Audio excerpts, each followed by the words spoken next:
Hi అండి. ఇవాళ నేను మినపప్పు పొట్టుతోటి వడియాలు మీకు తెలిసే ఉంటుంది. పాత వాళ్ళే పెట్టుకునేవారు. ఇప్పుడు నేను ఎప్పుడూ పెడుతూనే ఉంటాను. కొంచెం మినపప్పు పిండి అయితే వేసేసి పొట్టంతా పక్కన గట్టిగా పిండేసి ఉప్పు, కొంచెం జీలకర్ర, కారం, మిరపకాయలు సరిపోతాయి. పిల్లలు బాగా ఇష్టంగా తింటారు ఇవన్నీ వేయిస్తే.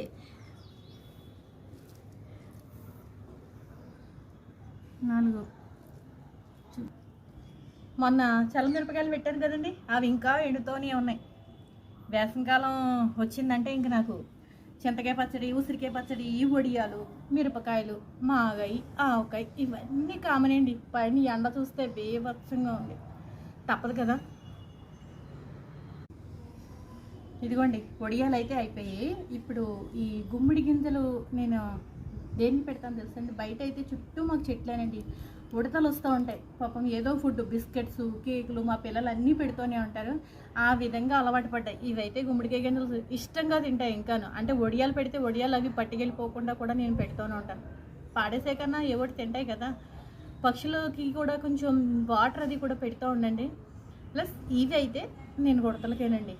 విత్తనాలు వస్తాయి దాచుకుందాం ఆ టైం కాదు.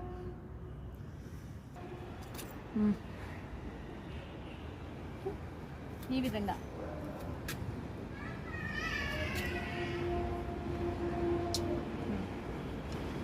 ఇలా వాటర్ కూడా పక్షులకి వాటర్ అది కూడా కొంచెం పెడతా ఉండండి.